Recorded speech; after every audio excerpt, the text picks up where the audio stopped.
এটাকে আমাদের মিডের জন্য ইম্পর্টেন্ট অবশ্যই। এখন আমরা যেটা করব সেটাকে বলা হয় সিম্পল রিগ্রেশন। সিম্পল রিগ্রেশন আর এর একটা নাম আছে, এই সিম্পলের পরিবর্তে আমরা বলতে পারি লিনিয়ার রিগ্রেশন। আমরা দুই ভাবেই বলতে পারি, এটাকে সিম্পল রিগ্রেশন অথবা লিনিয়ার রিগ্রেশনও বলে। আসলে এই টপিকসটা রিলেশন চ্যাপ্টারে, কোরিলেশন চ্যাপ্টারে, স্ট্যাটিস্টিক্সের লাস্ট চ্যাপ্টার হচ্ছে কোরিলেশন। এই কোরিলেশনের মধ্যে একটি অ্যালগরিদম যার নাম হলো সিম্পল অর লিনিয়ার রিগ্রেশন। আরও আছে, আমরা মিডের পরে করব, বাট এখন শুধু একটিই করব, সিম্পল অর লিনিয়ার রিগ্রেশন। এখন আসো, তোমরা যারা ইন্টারমিডিয়েটে গণিত করে আসছো, সরল রেখার অঙ্কগুলো করে আসছো, একটি সরলরেখার দুইটি বিন্দুর ডিসটেন্স, ঢাল, স্লোপ, মনে আছে এগুলা? মনে আছে? ওইখানে এই লিনিয়ার তোমরা পড়ে আসছো। লিনিয়ার মিন্স সরল রেখার সমীকরণ কি ছিল? লিনিয়ার ইকুয়েশন অর্থাৎ সরল রেখার সমীকরণ কি ছিল? y equal to y equal to mx plus c। এই সূত্র দিয়ে প্রেডিকশন করা যায়, পারসেপশন করা যায়, মানে অনুমান করা যায়, যেটাকে মেশিন লার্নিং এর ভাষায় বলা হয় প্রেডিকশন করা। এইখানে রিলেশন হচ্ছে এই x আর এই y এর মধ্যে।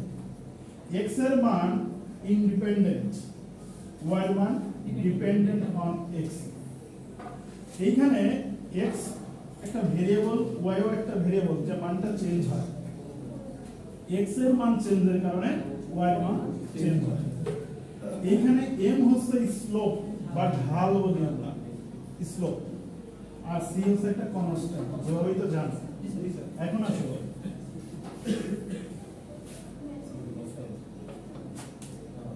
তোমরা বলবা তোমার স্টাডি টাইম, তোমার যে স্টাডি করো, এই স্টাডি টাইম অনেক বেশি।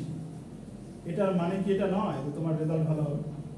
তুমি অনেক বেশি প্র্যাকটিস করছো, ইন জেনারেলি আমরা বুঝতে পারি যে তার মানে তোমার রেজাল্ট ভালো হবে, আই মিন তোমার সিজিপিএ বাড়বে।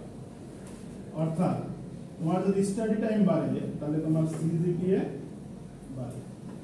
অর্থাৎ এক্স অ্যাক্সিসে আমরা যদি পড়ার সময়টাকে ধরি, যেটা বেড়ে যাচ্ছে, আর যদি এটা বাড়ে, আমরা বলতেছি যে যেহেতু পড়তেছো এই সময়, তো তোমার সিজিপিএ বাড়তেছে, ওয়াই এর দিকে সিজিপিএ এর মান বেড়ে যাচ্ছে, এক্স এর মানও বাড়তেছে, ওয়াই এর মানও বাড়তেছে। এই বাড়াটা যদি একটা সিকোয়েন্সের ভেতরে বর্তমান থাকে, দুটাই ইনক্রিজ হচ্ছে, বাট একসাথে একটা সিকোয়েন্সিয়াল হইতে যায়, তাহলে অবশ্যই তাদের দ্বারা যে রেজাল্ট পাওয়া যাবে সেটা একটা সরল রেখা হবে। এই যে দুইটি মান বৃদ্ধির কারণে যে একটি সরল রেখা পাওয়া যাচ্ছে, এই সরল রেখাটার নামই হচ্ছে লিনিয়ার ইকুয়েশন। এটাই হচ্ছে এই y equal to mx plus c। এই ইকুয়েশনটাই হচ্ছে y equal to mx plus c। এটাকে বলি লিনিয়ার ইকুয়েশন, লিনিয়ার লাইন। এটা লিনিয়ার লাইন, সবাই বুঝতে পেরেছো? তার মানে দুটেই বেড়ে যাচ্ছে, ঘটনাটা পজিটিভ। x এর মান বাড়ছে, স্টাডি টাইম বাড়ছে, সিজিপিও বাড়ছে, মানে ঘটনাটা পজিটিভ। মানে তোমার এখানে রিলেশন x আর y এর মধ্যে হচ্ছে পজিটিভ রিলেশন। ক্লিয়ার? তার মানে এখানে যদি x এর মান বাড়ার সাথে সাথে y এর মান বৃদ্ধি পায়, তাহলে আমরা বলবো রিলেশনটা হচ্ছে পজিটিভ। ক্লিয়ার? সাপোজ পড়াশোনা না করে ফেসবুকে সময় কাটাতে, তার মানে কি পড়াশোনার টাইমটা কমে যাচ্ছে, ফেসবুকের টাইম বেড়ে যাচ্ছে। আচ্ছা, স্টাডি টাইম কমে যাচ্ছে, স্টাডি টাইম কমে যাচ্ছে, এদিকে সিজিপিএ বাড়তে পারে? এটাও কিন্তু ডাউন খাবে। তার মানে এক্স এর মান কমে যাচ্ছে, ওয়াই এর মানও কমে যাচ্ছে, বিষয়টা নেগেটিভ।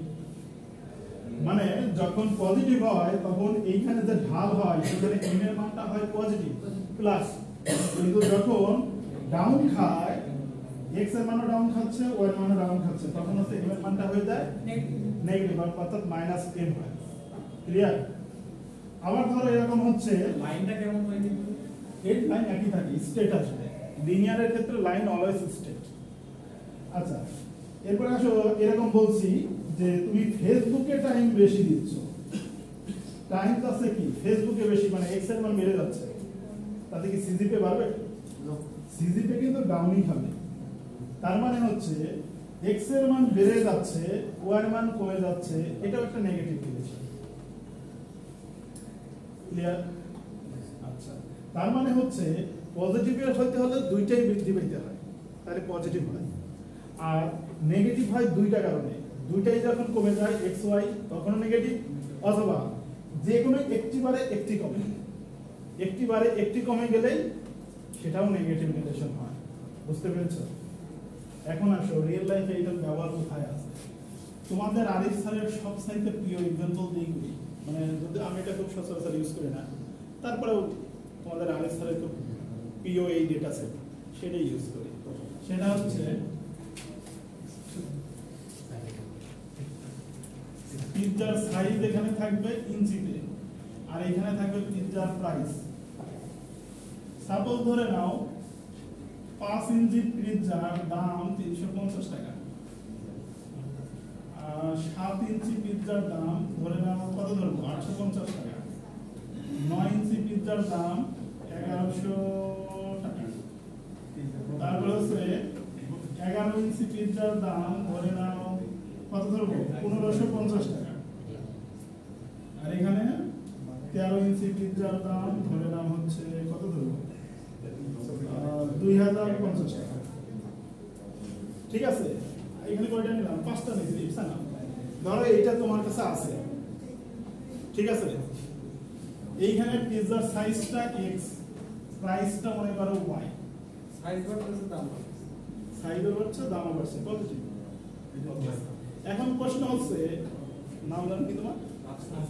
রাজস্থান। দোকানে যায় বলতেছে ভাই আপনার এই তালিকা দেখে যা বুঝতে বুঝছি, কিন্তু আমার তো লাগবে 8 ইঞ্চি পিৎজা, আমি 8 ইঞ্চি পিৎজা চাইছি, আমার কত দাম আসবে তাই বলেন। এটা হতে পারে।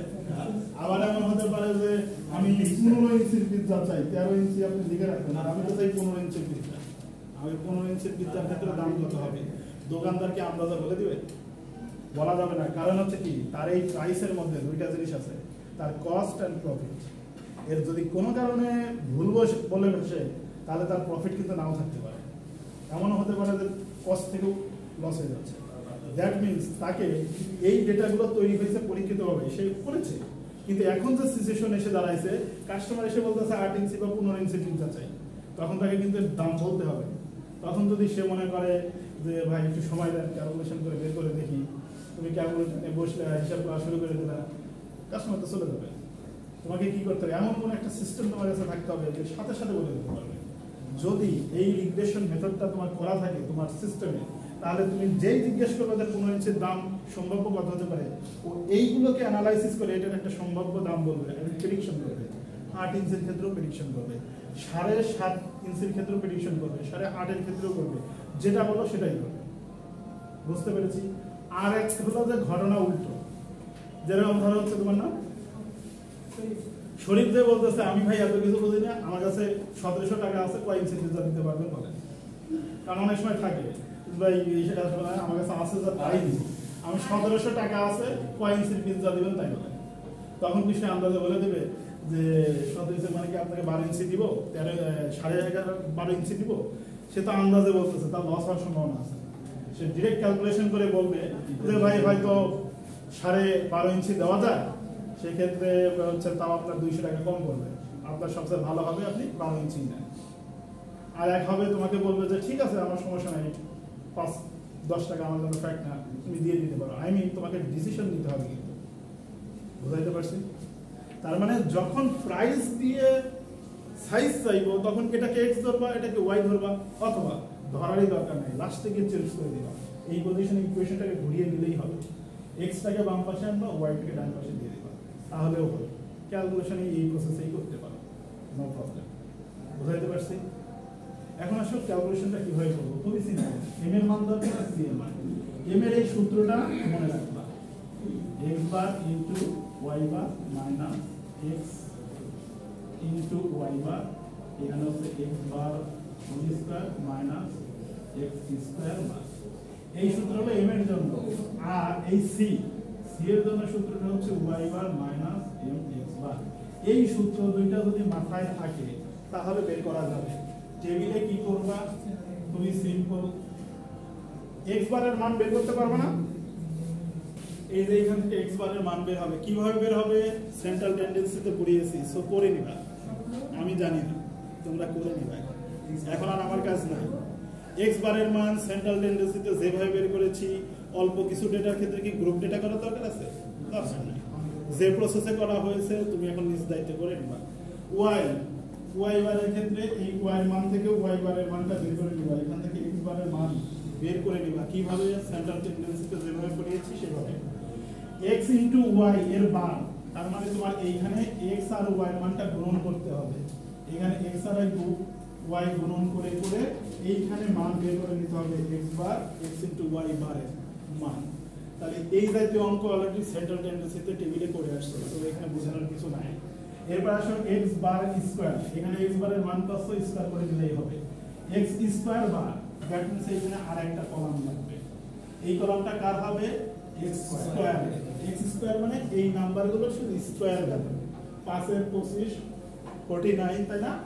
এইভাবে এখানে ভ্যালুগুলো বের করলে এখানে x স্কয়ারের গড় মান এটাও বের করে নিতে পারবে অ্যাজ ইউজুয়াল। ক্লিয়ার? তার মানে এই সব ভ্যালুগুলো বসিয়ে দিলে তুমি ক্যালকুলেট করলে m এর মান পাবা। এই m এর মান এখানে বসিয়ে দিবা, x বারের মান এখানে আছে, y বারের মান এখানে আছে, c এর মান পেয়ে যাবা। তার মানে হচ্ছে লাস্টে y mx c তে এসে c এর মান পেয়ে গেছো, m এর মান পেয়ে গেছো, x এর মান হচ্ছে এই 8 অথবা এই 15। এখানে যদি x এর মান তুমি 8 ধরো, তাহলে আসবে হচ্ছে তোমার 8 ইঞ্চির দাম কত? আর যদি তুমি ধরো এখানে 15, তাহলে আসবে 15 ইঞ্চির ক্ষেত্রে কত ছিল? নিউমেরিক্যাল অ্যানালাইসিস করছো? কোন মেথড এটা? এই ধরনের মেথড আছে ওখানে ছিল। আমাদের কি Newton forward backward interpolation technique করেছে? ওখানে কিন্তু এই একই কাজ করা যায়, ওইটা একটা আলাদা টেকনিক। এই দুটার পার্থক্য পরে একসময় বোঝা হবে, এখন মিলে এই পেশাল নেওয়ার দরকার নাই। স্যার এই ক্ষেত্রে স্যার যদি দামেরটার ব্যাপারটা জানা বলতে, দেখো দামেরটা হইলে আমি কি করব? আমার দাম তো দরকার, এখানে ইকুয়েশনটাকে চেঞ্জ করে দিব। এইটাকে যদি আমরা এইভাবে লিখি mx c y, ঘুরিয়ে দিতাম mx y c, অর্থাৎ x y c divided by x এর মান পেতে হলে এই মানটা দরকার, হয়ে গেল। ঠিক আছে? দ্যাট মিন্স তোমার কাছে একটা ডেটা সেট থাকবে, এই পিৎজার সাইজ এন্ড প্রাইস দেওয়া আছে, তোমার কাছে কোশ্চেন করা আছে what is the price of 15 inch pizza, calculate the price of 8 inch pizza, তাই না? এইগুলো সব প্রেডিকশন। ঠিক আছে? এইগুলোর আবার কতটুকু এরর আছে, এই যে ক্যালকুলেশন করলাম এটা কতটুকু এরর আছে সেটা বের করা যায়, সেটা আমরা পরে শিখবো। বাট আপাতত এতটুকু দেখো, আমি তোমাকে সাইজ বলে দিলে, প্রাইস বলে দিলে, প্রজেক্ট করা এটাতে বিশাল বড় প্রজেক্ট করা যায়। এখন আসো এইখানে বিসি খেয়াল করো কত 13 ইঞ্চি পর্যন্ত। আমি যদি দোকানদারকে যাই বলি আমি 25 ইঞ্চির পিৎজা নিতে চাই, এই ক্ষেত্রে কিন্তু এই ডেটা সেট ভালো রেজাল্ট দিবে না। কারণ কি? রিলেশন কখন মজবুত হয়? যখন কাছে থাকে। অনেক বড় ডিসটেন্স কই 13 আর কই ডিসটেন্স 25, ডিফারেন্স অনেক বেশি। ওই সিকোয়েন্সিয়াল রিলেশনটার গ্যাপ আছে অনেক, এই কারণে ওইটা থেকে ডেটা ভালো আসবে না। তার মানে ডেটা আরও বাড়াইতে হবে। আর যদি এমন হয় যে খুব কাছাকাছি থাকে, ইন জেনারেলি লোয়েস্ট আর হাইয়েস্ট এর কাছাকাছি যদি থাকে ভালো মান আসবে, কিন্তু যদি হিউজ ডিফারেন্স দাও খারাপ আসবে। কিন্তু ডেটা যদি থাকে এরকম, আমরা মনে করি 100 ইঞ্চি পর্যন্ত মেনশন করা আছে, তাহলে মাঝের কোনো না কোনো একটা বের করা ইজি হবে, অথবা 105-এরটা বের করা ইজি হবে। ডেটা যত বেশি হবে রেজাল্ট তত ওয়েটেড হবে, মানে বের করা যাবে কিন্তু অ্যাকুরেসি কমে যাবে। দ্যাট মিন্স নিয়ম হচ্ছে রিলেশনে অবশ্যই ডেটা যত নিয়ারেস্ট হবে তত রেজাল্ট ভালো আসবে। খেয়াল করো ডিফেন্সে যে জিনিসটা হয়, কত হাইটে কত ওয়েট থাকা উচিত তার একটা তালিকা থাকে, কিন্তু ওই তালিকায় এমন নাই একদম 0.5, 0.3, 5.1, 5.2, 5.3 প্রত্যেকটা 0.2 অনুসারে লেখা নেই, 5 এত বা এত রেঞ্জ করা থাকে। ওই ডেটা সেটের উপরে ওই অ্যানালাইসিস করা যায় যে কত ওয়েটে, কত হাইটে কত ওয়েট হবে বের করা যায়। এরপরে ভাবো এইখানে আমরা বিস্কুটের ওয়েট নিতে পারি, 5 গ্রাম বিস্কুটের দাম নিতে পারি, 10 গ্রাম বিস্কুটের দাম নিতে পারি, 1 কেজি বিস্কুটের, এরকম বিভিন্ন প্যাকেটাইজ করা হয়। তো এরকম যদি আমরা এখানে গ্রাম দেই আর এখানে প্রাইস দেই, এটাও প্রেডিকশন করা যাবে। আবার ধরো কোম্পানিতে এক্সপিরিয়েন্সের উপরে স্যালারি ইনক্রিজ হয়, এক্সপিরিয়েন্সের উপরে, যার এক্সপিরিয়েন্স 0 থেকে 2 বছর তার স্যালারি হয়তো 30,000 টাকা, আর যার 2 থেকে 4 বছর হয় তার 50,000 টাকা, এরকম একটা সিকোয়েন্স করা আছে। কিন্তু এক্স্যাক্টলি আমরা যখন বাইরে থেকে একজন কোম্পানি নিয়োগ দিচ্ছে, দেখা গেল যে তার এক্সপিরিয়েন্স আছে 7.5 বছর, তাহলে তার জন্য আমাদের রেঞ্জ অনুসারে কেমন স্যালারি হওয়া উচিত ক্যালকুলেট করে বের করা পসিবল। এই জাতীয় রিয়েল লাইফ প্রবলেম, বিশেষ করে প্রাইস প্রেডিকশন, এইটা খুব হিউজ পরিমাণে এই রিগ্রেশন মেথডের সাথে করানো হয়। এই কারণে তোমাদের মধ্যে এই কোডিং করলে পরে এগুলো এই অঙ্ক ধরে কোডিং করতে পারবো না, সিম্পল দেখবো আমরা সমস্যা। এইটার সাহায্যে অনেক হিউজ পরিমাণে ডেটা নিয়ে কাজ করা যায়।